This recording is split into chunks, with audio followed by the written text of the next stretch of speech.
To understand the strange birth of English literature, we have to look at the extreme contradictions of the 14th century. Under the reign of King Edward III, the royal court was obsessed with a romantic, chivalric ideal. We see this illustrated in this period depiction of the French wars, complete with intricate armor and the organized, glamorous clash of mounted knights. But step outside the royal court, and you find a landscape defined by sudden, mass death. In 1348, the Black Death arrived. As this grim manuscript illumination shows, the volume of mass casualties was staggering. The plague killed more than a third of the entire English population in a single year, leaving the survivors in a state of deplorable misery. Famine immediately followed the plague. When the crown tried to manage the economic fallout by passing oppressive labor laws and levying heavy taxes, the peasantry broke.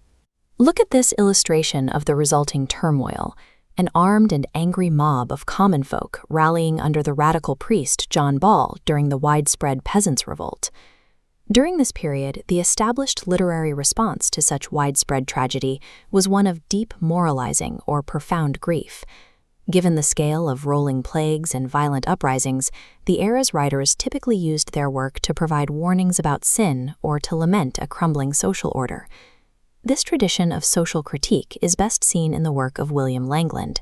He looked at the greed and hypocrisy around him and wrote Piers Plowman, a massive poem that used the heavy alliteration of traditional Anglo-Saxon verse to demand immediate reform for the starving masses.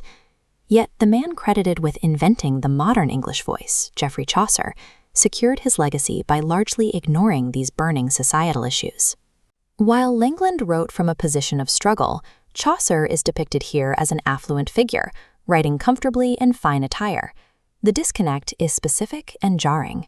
While tens of thousands of peasants marched on London to execute officials and burn buildings, Chaucer's only written acknowledgement of the revolt is a brief, humorous reference tucked into a story about a fox chasing a barnyard rooster. This leaves us with a historical puzzle. In an age of total social collapse, England's greatest poet chose to write humorous, easygoing tales about everyday people rather than addressing the crises unfolding right outside his window. Chaucer's unique perspective was a product of his proximity to power. Born to a wealthy London merchant, he entered the royal court as a page at 17 and eventually served as a valet to the king. This background provided a socio-economic shield that protected him from the absolute poverty and famine experienced by the peasantry. But he was more than a courtier. His education spanned two spheres. He was a scholar, studying classical volumes, and a practical man of business, managing diplomatic missions. These sent him across the continent to Italy, forcing intimate contact with a wide variety of people. Because he occupied a middle ground between the scholarly and the practical, and between the elite and the common, he became a detached, tolerant observer. He viewed the era's social upheavals not as an angry victim, but as a student of human behavior.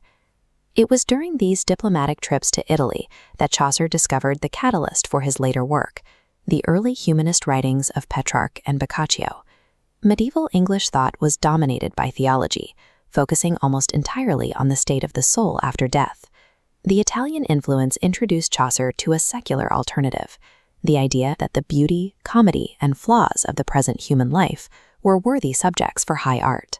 To capture this new secular energy, he moved away from the clunky patterns of traditional Anglo-Saxon alliteration. Instead, he developed a smooth English meter built on regular end rhymes, a rhythmic style more aligned with conversational flow. He applied this new style to the Canterbury Tales, gathering a group of pilgrims at the Tabard Inn to represent the breadth of English society. We see this focus on character in his depiction of the wife of Bath. She is defined not by a moral lesson, but by her vibrant attire and independent personality. The pilgrimage provides a narrative excuse to trap conflicting social classes together. By focusing on their stories rather than their sins, Chaucer created a portrait of human nature that felt recognizable and grounded in reality. This approach stood in direct contrast to the religious reformers of the day. While figures like John Wyclif worked to fix the corruption of the English church, Chaucer remained a genial, easygoing observer with no interest in moral reform. His decision to prioritize humor and observation over grim moralizing was a deliberate artistic departure. He proved that English literature could celebrate the vitality of life, even in the middle of a century defined by despair. This legacy is physically anchored in Westminster Abbey. Chaucer was buried here in 1400, and the Poets' Corner eventually grew around his grave, marking him as the foundational figure of the English literary tradition. By establishing that the English language could capture the full, complex tapestry of human experience, Chaucer moved literature away from the theological constraints of the Middle Ages.